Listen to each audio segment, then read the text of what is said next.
अगर आप randomly stocks pick कर रहे हो ना, तो आप इन्वेस्टिंग नहीं, कहीं ना कहीं गैम्बलिंग ही कर रहे हो। देखिए, ज़्यादातर लोग क्या करते हैं ना, वो किसी से किसी स्टॉक का नाम सुन लिया, उस पे इन्वेस्ट कर देते हैं। ट्विटर या एक्स पे कुछ देख लिया, उसमें इन्वेस्ट कर देते हैं। या फिर कई बार ऐसा सुनते हैं कि ये स्टॉक बस यहाँ से चलेगा। क्यों चलेगा, क्या लॉजिक है, कुछ नहीं पता। बस बिना सोचे समझे कुछ सुना और उसके अंदर इन्वेस्ट कर दिया, और वहीं से वो ट्रैप हो जाते हैं। तो यही आज की वीडियो का एक टॉपिक है कि स्टॉक्स कैसे पिक करने हैं हमें। देखिए, हमने एक फ्रेमवर्क सेट किया था कि I am responsible for my profit and loss. कोई भी मार्केट उस चीज़ के लिए रिस्पॉन्सिबल नहीं है, कोई भी दूसरा बंदा उस चीज़ के लिए रिस्पॉन्सिबल नहीं है, कोई भी न्यूज़, कोई भी यूट्यूब वीडियो उसके लिए रिस्पॉन्सिबल नहीं है। हम अपने प्रॉफिट और लॉस की पूरी रिस्पॉन्सिबिलिटी लेंगे, पूरी अकाउंटेबिलिटी लेंगे। और उसी फ्रेमवर्क को सेट करते हुए हमने पिछली stock market crash mastery series की कुछ वीडियोस देखी थी। इनफैक्ट लास्ट वीडियो में हमने देखा था कि कैसे हमें एक कैपिटल एलोकेशन सिस्टम बनाना है। हमने मार्केट साइकिल्स को समझा, और हमने ये भी समझा कि स्टॉक्स हमें किस तरीके से इन्वेस्टमेंट की अपॉर्चुनिटीज देते हैं। अब हमें ये देखना है कि ये जो चीजें हमने समझ ली, कैपिटल हमें एलोकेट करने आ गई, लेकिन करनी किस स्टॉक में है, तो वही चीज आज हम जानेंगे कि how to pick the right stocks. और इसके लिए हम टॉप डाउन एनालिसिस समझेंगे, और एक 3 मंथ रूल है जिसको हम समझने वाले हैं। देखिए, मैं किसी भी स्टॉक के ऊपर जाने से पहले आपको 3 मंथ रूल तो क्लियर ही कर देता हूँ। आपको कोई भी ऐसा स्टॉक नहीं पिक करना जिसको आपने मिनिमम 3 मंथ्स तक ट्रैक ना किया हो। उसका रीजन क्या है? देखिए, अगर आप अपनी पर्सनल लाइफ से इस चीज़ को रिलेट कीजिए, कभी भी आप किसी भी चीज़ को या किसी भी पर्सन को अगर आप 3 मंथ्स तक जानते हैं, तभी आप उसकी मिनिमम पर्सनैलिटी समझ पाते हैं। ठीक है, अगर आप ऐसा ही टाइम किसी स्टॉक को देंगे, तो आपको समझ में आएगा कि वो जो स्टॉक है वो न्यूज़ पे कैसा रिएक्ट करता है। किसी दिन मार्केट गिर रही है तो क्या वो मार्केट से ज़्यादा गिरता है, कम गिरता है, किस तरीके से उसके अंदर पैटर्न्स बनते हैं, और कैसे वो ऊपर जाता है तो किस तरीके से सप्लाई जोन्स काम करते हैं या डिमांड जोन स्टॉक में काम करते हैं। तो इतना समझने के लिए एज अ बिगिनर आपको 90 डेज यानी 3 मंथ्स बिल्कुल लगेंगे ही लगेंगे। और इतना जब आप किसी कंपनी को ऑब्जर्व कर लेंगे ना, किसी को मॉनिटर कर लेंगे, तो उसके बारे में आपकी अंडरस्टैंडिंग डेफिनेटली बहुत ज़्यादा ही बढ़ जाएगी। तो ये हमारा एक फाउंडेशनल फ्रेमवर्क है। मेरी अप्रोच स्टॉक सिलेक्शन की बिल्कुल सिंपल है। मैं किसी भी स्टॉक को तब तक बाय नहीं करता जब तक मैं उसे अच्छे से समझ ना लाऊं। और किसी भी स्टॉक को समझने के लिए हमने क्या डिसाइड किया कि मिनिमम 3 मंथ्स का हम उसे ट्रैक करेंगे, मिनिमम 3 मंथ्स का उसे हम एक गैप दे के चलेंगे, उसके बाद ही उसमें कुछ हम एक्शन लेंगे। तो मेरी जो पर्सनल स्टॉक सिलेक्शन अप्रोच है ना, जिसे मैं इस वीडियो में डिस्कस करने वाला हूँ, वो दो तरीके से काम करती है। सबसे पहले हम किसी भी स्टॉक का करेंगे टेक्निकल एनालिसिस। और टेक्निकल एनालिसिस हम क्यों करेंगे? स्टॉक को स्क्रीन करने के लिए। देखिए, बेसिकली अगर हम 100 स्टॉक से एनालिसिस स्टार्ट कर रहे हैं ना, तो 100 स्टॉक्स को हम क्विकली टेक्निकल एनालिसिस के हिसाब से स्क्रीन कर सकते हैं। बिकॉज अगर आपकी एक बार मास्टरी बन गई टेक्निकल एनालिसिस पे, आपको हार्डली 1 मिनट लगेगा टेक्निकल एनालिसिस करने में किसी भी स्टॉक का। और अगर आप प्रो हो गए हैं, तो आप बस एक उसका स्ट्रक्चर देखते ही विद इन सेकेंड्स उसको सेलेक्ट या इग्नोर या रिजेक्ट कर सकते हैं। ठीक है, तो बेसिकली फर्स्ट स्टेप क्या रहेगा? टेक्निकल एनालिसिस, जिससे हम स्टॉक्स को स्क्रीन करेंगे। मान लीजिए हमने 100 स्टॉक्स चेक किए, उसमें से हम 10 स्टॉक्स को स्क्रीन करेंगे, शॉर्टलिस्ट करेंगे, और फिर उन 10 शॉर्टलिस्टेड स्टॉक्स पर हम फंडामेंटल एनालिसिस करेंगे, ताकि हम उस 10 में से बेस्ट 1 या 2 स्टॉक्स निकाल सकें। तो ये ओवरऑल हमारा फ्रेमवर्क रहेगा। इन्वेस्टमेंट के लिए दोनों चीज़ें बहुत ज़रूरी हैं। स्विंग ट्रेडिंग के लिए या फिर एक क्विक स्कैल्पिंग के लिए हम सिर्फ टेक्निकल एनालिसिस तक भी रह सकते हैं। उसके लिए हमें इतने फंडामेंटल्स वगैरह चेक करने की ज़रूरत नहीं है, बिकॉज हम उसमें एक प्रॉपर रिस्क टू रिवॉर्ड के लिए प्ले करते हैं। तो ये अप्रोच रहने वाली है। और इस वीडियो में मैं टेक्निकल एनालिसिस के ऊपर जाने वाला हूँ, हम टॉप डाउन एनालिसिस करने वाले हैं। उसके बाद जो फंडामेंटल एनालिसिस तक जो भी स्टॉक्स पहुंचेंगे, उसके लिए मैं पहले से ही एक वीडियो बना सका हूँ, how to do fundamental analysis in 2 minutes. आपको मेरे यूट्यूब चैनल पर वीडियो मिल जाएगी, मैं ट्राई करूंगा डिस्क्रिप्शन में भी डाल दूंगा, जिससे आपको फंडामेंटल एनालिसिस के लिए कोई भी cash flow statements, balance sheet, PNL statements खुद से एनालाइज करने की ज़रूरत ही नहीं है। आपको एक प्रॉपर मॉडल दिया गया है, आप उसके अंदर जाके किसी भी स्टॉक का नाम डाल सकते हैं और आपको उसके बारे में प्रॉपर फंडामेंटल एनालिसिस करके मिल जाएगा। तो आई होप आपको अप्रोच समझ में आई होगी कि टेक्निकल एनालिसिस हम करेंगे टू शॉर्टलिस्ट स्टॉक्स, और उस शॉर्टलिस्ट वाले स्टॉक्स को भी फर्दर हम एक या दो स्टॉक बेस्ट निकालने के लिए फंडामेंटल एनालिसिस करते हैं। ठीक है, तो ये अप्रोच है। देखिए टॉप डाउन एनालिसिस जो हम करते हैं ना, उसमें तीन चीजें रहती हैं। टॉप डाउन एनालिसिस का मतलब क्या है? टॉप डाउन एनालिसिस के लिए ना हम सबसे पहले मार्केट को देखते हैं कि निफ्टी का ट्रेंड क्या है, because Nifty is the mother of the Indian market, right? तो यहाँ पे हम समझेंगे कि निफ्टी में ओवरऑल चल क्या रहा है। उसके बाद हम निफ्टी से जाएंगे उस पर्टिकुलर सेक्टर या उस पर्टिकुलर इंडस्ट्री में जिसमें हम इन्वेस्ट करना चाहते हैं, एंड देन फिर उसमें हम स्टॉक्स को सेलेक्ट करेंगे। तो ये एक ओवरऑल फ्रेमवर्क होता है।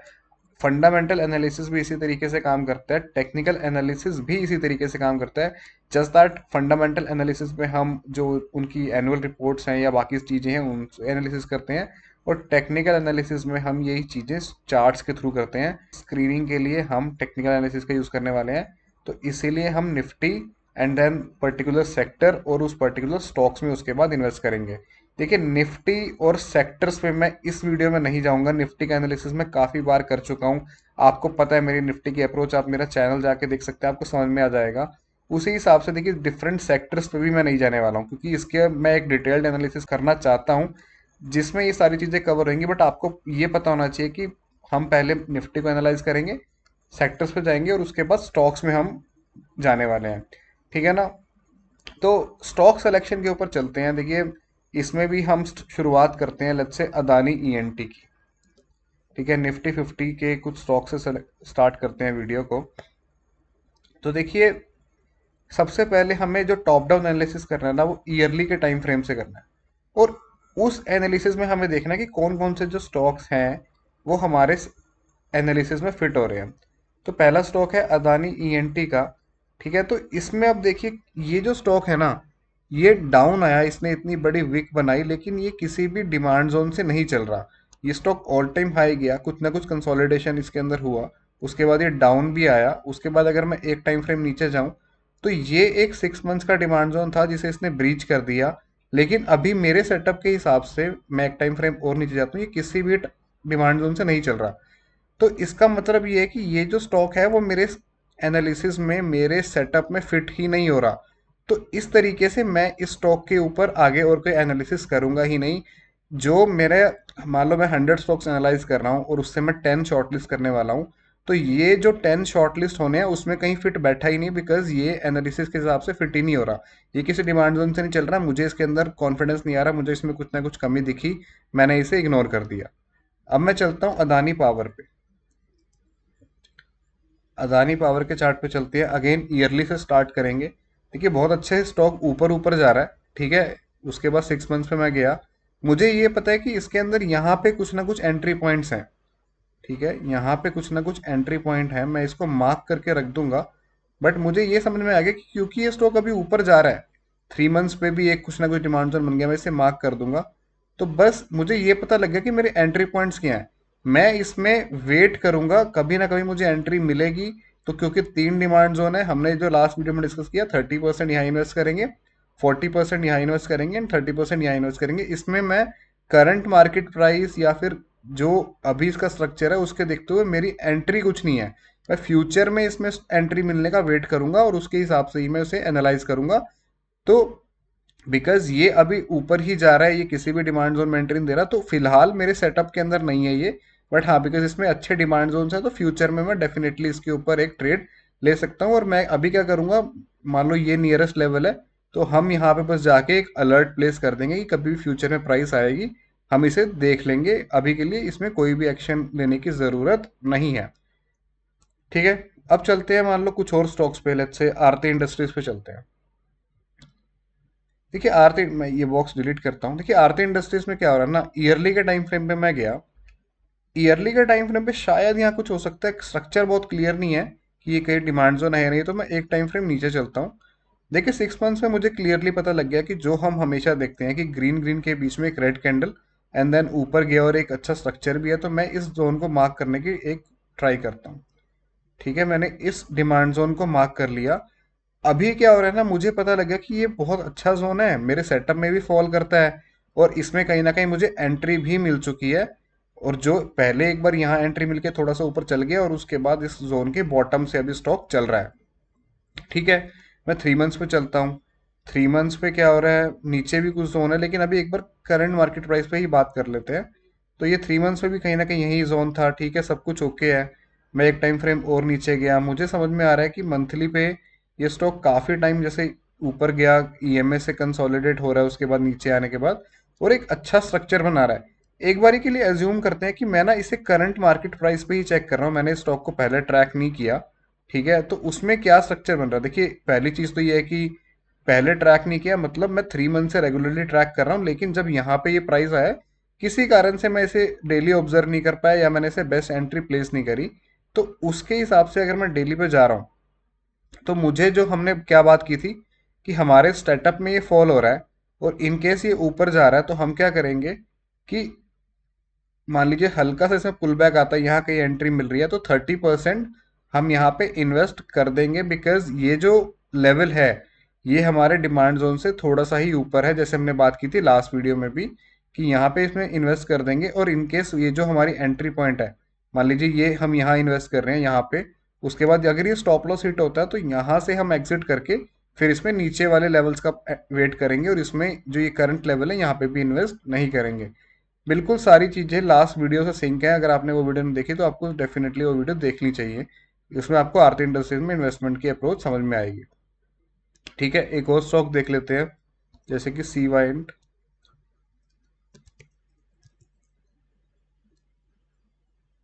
इसका भी एनालिसिस करते हैं ईयरली के टाइम फ्रेम से। देखिए क्लियरली समझ में आ रहा है कि ईयरली का एक ये डिमांड जोन है जिसके अंदर प्राइस अभी एंटर हो चुकी है। 6 मंथ्स पे चलते हैं, 6 मंथ्स पे ही मुझे समझ में आ गया कि ये मेरा एक बिल्कुल बेस्ट एंट्री एरिया है। नीचे भी जोन है, उसे ही मार्क कर लेता हूँ मैं। पर ये डेफिनेटली जो हमारा एक एंट्री पॉइंट होना चाहिए, वहाँ पे प्राइस आ चुकी है। क्वार्टरली पे चलता हूँ, क्वार्टरली में भी सेम वही डिमांड जोन है, तो बेसिकली जो भी हमारे बेस्ट एरिया था वहाँ तक प्राइस आई है और वहीं से अभी प्राइस चल रही है।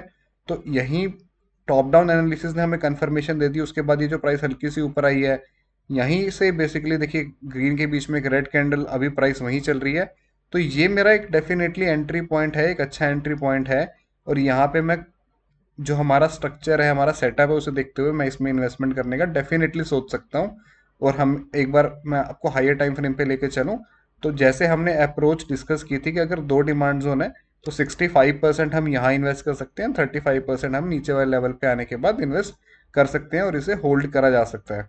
तो ये जो स्टॉक है सी वाइंट लिमिटेड, ये डेफिनेटली है, जो भी इसकी प्रोनाउंसिएशन है, ये डेफिनेटली हमारे सेटअप में फिट हो रहा है और इसके अंदर हम इन्वेस्टमेंट कर सकते हैं।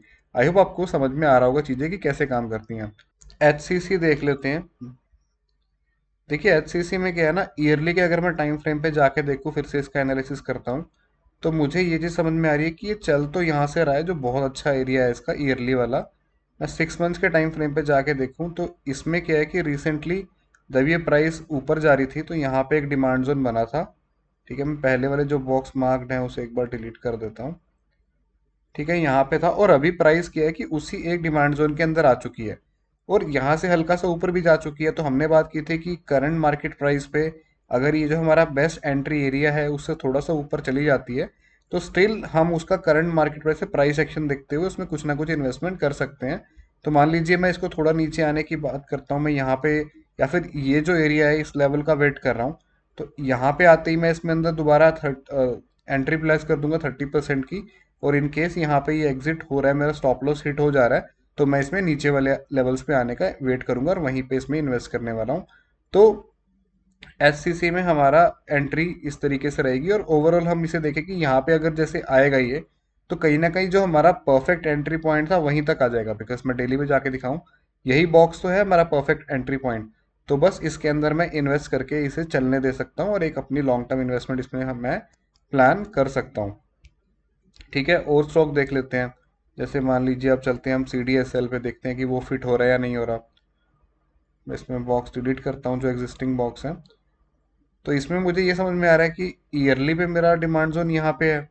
ठीक है, यहाँ पे तो प्राइस आई नहीं, तो अभी तक तो ये फिट नहीं हो रहा। 6 मंथ्स पे भी यही एंट्री है। 3 मंथ्स पे मुझे एक और स्ट्रक्चर मिल गया यहाँ पे, जो कि अभी करंट मार्केट प्राइस से थोड़ा सा दूर है। और हमने बात की थी कि तीन ही टाइम फ्रेम तक हम देखेंगे, yearly, 6 months and 3 months, because अभी वाले जो करंट लेवल्स हैं वो थोड़ा सा दूर है और ये प्राइस यहीं से कंसोलिडेट होकर शायद ऊपर जा रहा है। तो इसमें हमारी एंट्री अभी ट्रिगर नहीं हुई है, तो इसको हम स्टॉक को अभी इग्नोर कर देंगे और बाकी स्टॉक्स पे फोकस करेंगे। ठीक है, एक लास्ट स्टॉक और देख लेते हैं, हाईटेक पे चलते हैं। हाईटेक पाइप्स पे जो मैं ईयरली के टाइम फ्रेम पे चलता हूँ, ईयरली पे डिमांड जोन जो है बहुत ही नीचे है। करंट करंट प्राइस पे देखता है, यहाँ पे तो बहुत ही दूर है अभी। करंट प्राइस पे मुझे ईयरली पे तो कुछ भी नहीं दिख रहा। 6 मंथ्स पे चलता हूँ तो 6 मंथ्स में मुझे बहुत अच्छे लेवल दिख गए। एक लेवल मुझे ये बहुत अच्छा दिख गया, और जो दूसरा लेवल है यहाँ पे मुझे एक अच्छा लेवल दिख गया, और इसी लेवल के अंदर अभी एंट्री हुई है। तो मैं 30% क्वांटिटी से करंट मार्केट प्राइस पे ट्रेड प्लान कर सकता हूँ। और बिकॉज अभी ये जस्ट थोड़ा सा ऊपर गया है, तो या तो मैं इसको, ये जो नीचे इसने यहाँ डिमांड जोन बनाया है, अगर हल्का सा नीचे आए यहाँ पे 30% इन्वेस्ट करके इसको चलने दे सकता हूँ। या फिर अगर मान लो मैं थोड़ा सा डिमांड जोन से ऊपर प्लान कर रहा हूँ, तो यहाँ पे मैं एक छोटी सी क्विक ट्रेड प्लान कर सकता हूँ। या फिर अगर ये मेरी यहाँ पे एंट्री मिलके मेरा स्टॉप लॉस हिट होता है, तो मैं इसमें नीचे वाले लेवल्स में आने के बाद 65% 35% स्ट्रैटेजी से भी प्ले कर सकता हूँ, जो कि आपको मैंने लास्ट वीडियो में भी समझाई थी।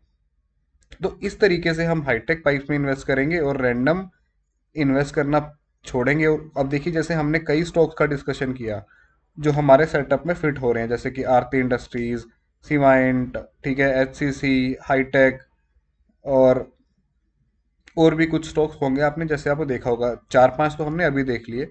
अब इन चार पांच में मैं, ये तो नहीं है ना कि हर एक स्टॉक में ट्रेड ले लूंगा। टेक्निकली मुझे ये स्टॉक्स ठीक लग रहे हैं।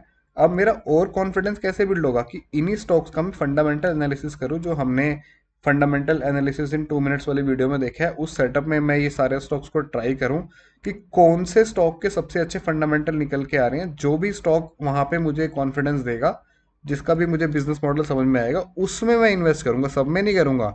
यहाँ से मैंने स्टॉक्स सेलेक्ट किए, स्क्रीन किए, 10 में से मान लो मुझे एक स्टॉक, दो स्टॉक समझ में आया, उसको मैं फर्दर फंडामेंटल एनालिसिस वाले सेटअप में डालूंगा। वहां पे मुझे कंफर्मेशन मिलेगी तो मैं ट्रेड करूंगा, नहीं मिलेगी तो मैं नहीं करूंगा। आपको समझ में आ रहा होगा कि कैसे हम एक रैंडम अप्रोच से प्रॉपर प्रोसेस ड्रिवन अप्रोच में जा रहे हैं। ठीक है ना? तो ये बस आपको ध्यान रखना है कि स्टॉक में एंट्री के साथ साथ फंडामेंटल भी मैटर करेंगे, और अच्छा स्टॉक लेंगे तब भी कुछ ना कुछ होगा। वरना एक गलत स्टॉक अगर हमने ले लिया, तो गलत स्टॉक अगर हमने सही लेवल पर भी ले लिया, तो भी शायद वो हमारे पोर्टफोलियो को डेंट कर सकता है, पोर्टफोलियो को डैमेज पहुंचा सकता है। तो बस यही एनालिसिस था, यही एक साइकोलॉजी थी जो आज की वीडियो में हमें डिस्कस करनी होगी। हमें सिर्फ स्टॉक नहीं ढूंढने, हमें उन स्टॉक्स में क्लैरिटी ढूंढनी है, और उसके बाद ही हमें इसमें इन्वेस्ट करना है। हमें उस स्टॉक को मिनिमम 3 मंथ्स तक ट्रैक करना है सबसे पहले, फिर टेक्निकल एनालिसिस से स्क्रीन करने हैं stocks, and then fundamental analysis से कंफर्मेशन मिलने के बाद ही हमें उसमें इन्वेस्टमेंट करनी है। आई होप आपको ये सब चीज़ें समझ में आई होगी। Thank you so much.